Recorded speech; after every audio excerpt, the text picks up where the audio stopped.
Shalom, shalom, c'est l'heure de la méditation.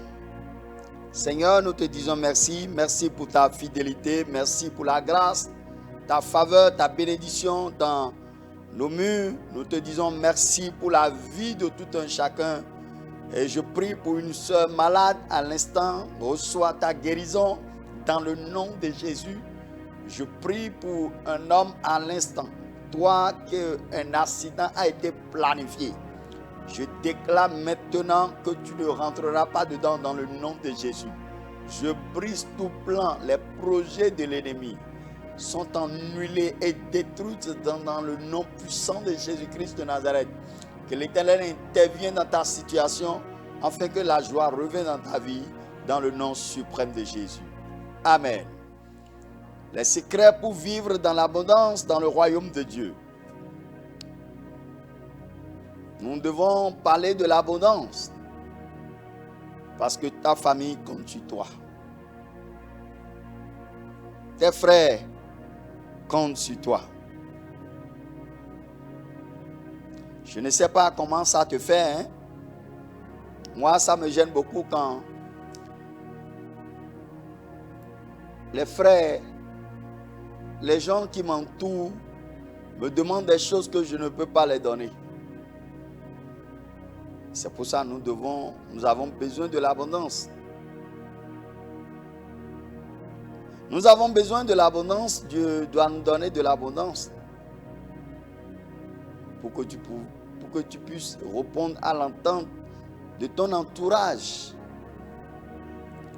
Et c'est pour ça, en tant qu'éducateur de la parole, nous sommes dans l'obligation de te donner les directives pour que tu puisses vivre dans l'abondance du Seigneur.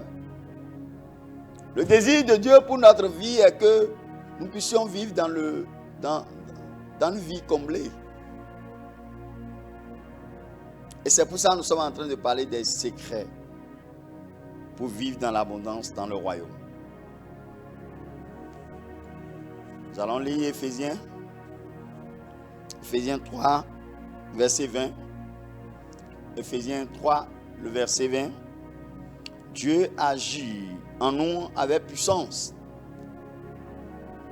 Et quand nous lui demandons quelque chose, il peut faire beaucoup plus.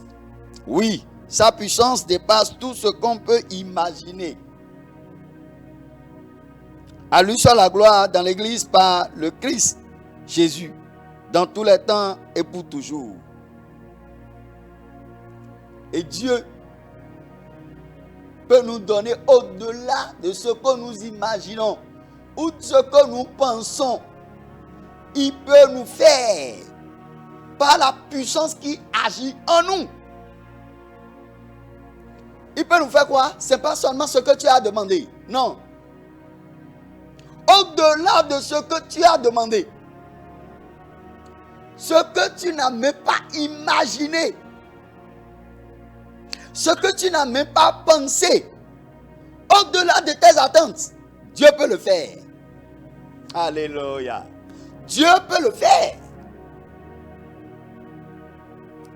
Si l'Éternel peut le faire, et il peut nous donner au-delà de ce que nous pensons ou ce que nous imaginons, alors,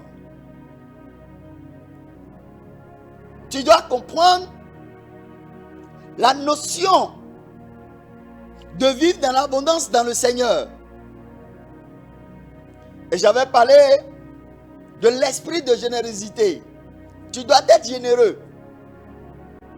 Tu dois être prêt à donner. Celui qui donne reçoit toujours en abondance.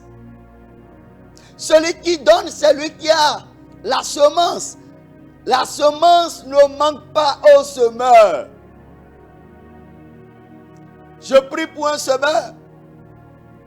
Ceux qui librement ils aident l'évangile pour que l'évangile évolue. Je prie pour vous.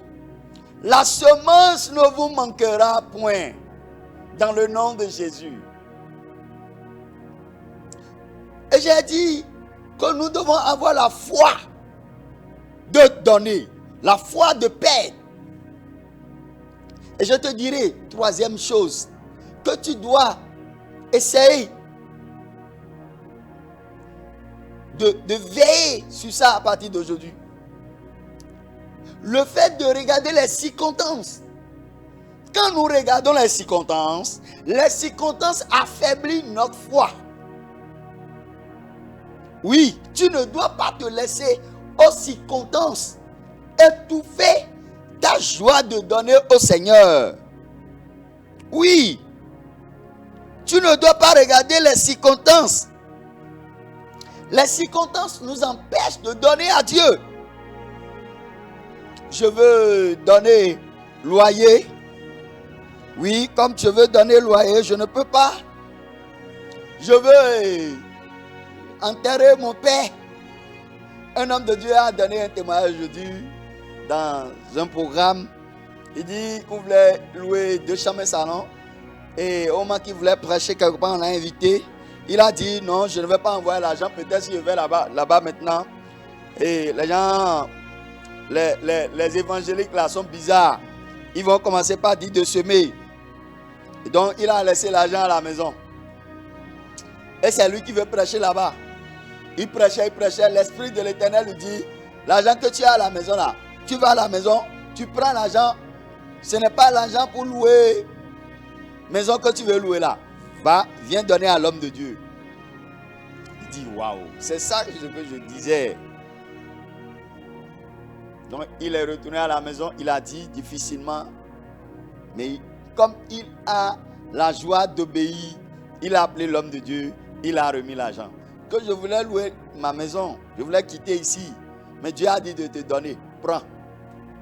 Il dit 1 mois après, Dieu l'a donné quelqu'un, il a donné l'argent qu'il doit prendre pour louer, et une autre personne l'a donné 2 voitures. Waouh! Il a donné, il a semé le peu, il a reçu l'abondance. Nous devons comprendre que ce que Dieu nous a donné, ce n'est pas pour nous. Nous devons comprendre que c'est pour Dieu. Et nous sommes juste les intendants, celui qui peut diriger ces choses. Celui qui peut gérer ces choses, ce n'est pas notre patrimoine, c'est pour le Seigneur. Et c'est pour ça que nous devons avoir le courage de perdre pour le Seigneur, de donner pour le Seigneur. C'est important.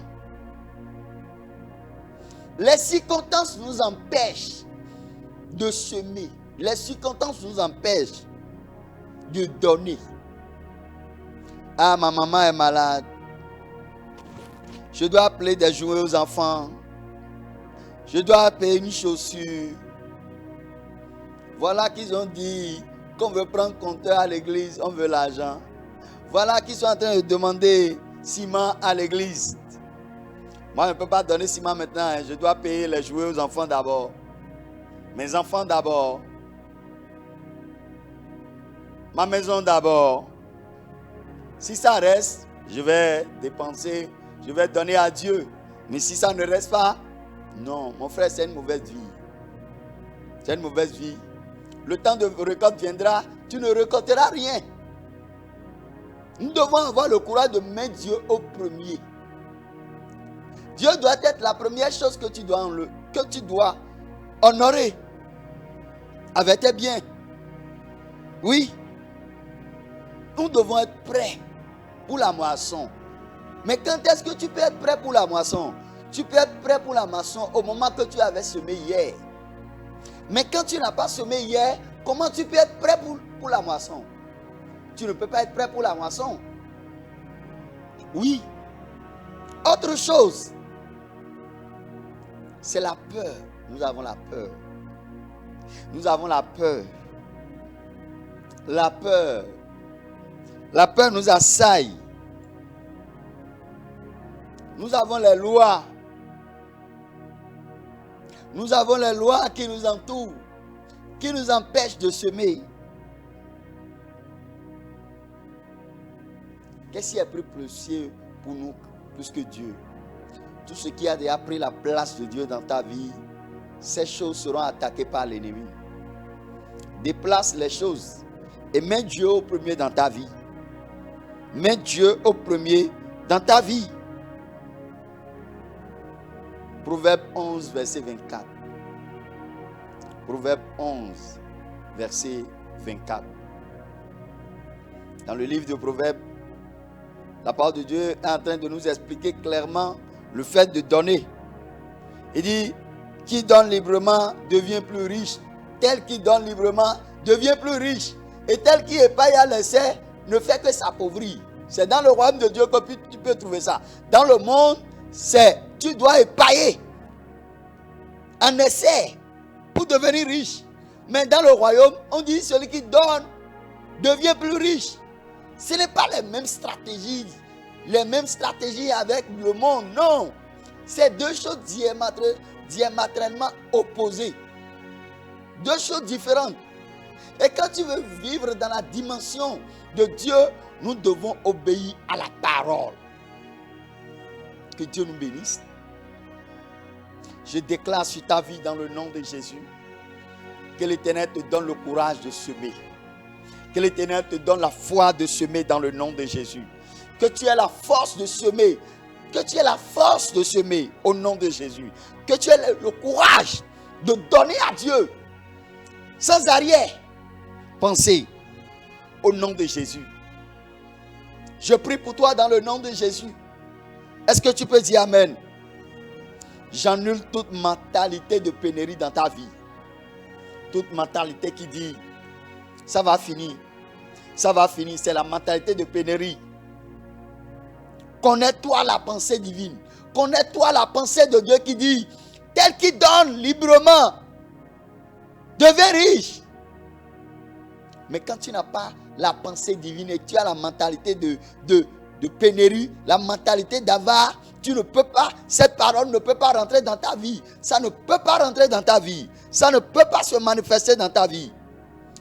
Je prie au nom de Jésus que la mentalité de pénurie soit détruite dans ta vie dans le nom de Jésus-Christ de Nazareth. Je prie pour toi dans le nom de Jésus. Que tu aies la sagesse de semer. Que tu aies la force de semer pour Dieu. Tant que tu as la force et la sagesse de semer, il y a le temps de récolte qui va venir. Et sois prêt. Attends qu'il y a de récolte. Comment? Il y a les gens qui disent, si tu donnes à Dieu, laisse. N'attends plus rien. Qui t'a dit ça? Non, jamais. Si tu donnes à Dieu, attends. Tu dois attendre. Parce que Dieu n'est pas injuste. Ce qu'il a dit, il le fera. Il dit, tel qui donne librement, devient riche. Donc tu dois attendre à la richesse. Parce que tu as donné librement. Je prie pour toi au nom de Jésus. Que la semence que tu as décidé de donner à Dieu te porte beaucoup de fruits dans le nom de Jésus. Dans tous les domaines de ta vie. Dans tous les domaines de ta vie. Je déclare sur ta vie dans le nom de Jésus. Parce que tu as décidé de devenir fidèle dans la dimension divine de semer. Ça va attirer l'abondance dans ta vie. Ça va attirer l'abondance dans ta vie dans le nom de Jésus. Je proclame que Dieu soit ta force. Oui, la force inépuisable. Dieu soit ta force. La force inépuisable. Quand puise Dieu, il ne finit pas. Je prie que tu comprends Dieu comme ça. Et que tu aies la joie de semer dans les pavilles de l'Éternel. Que tu aies dans la joie de semer dans la maison de l'Éternel. Que tu aies la joie de semer dans les choses de Dieu. Qu'il soit ainsi pour toi au nom suprême de Jésus. Que Dieu te bénisse. Amen.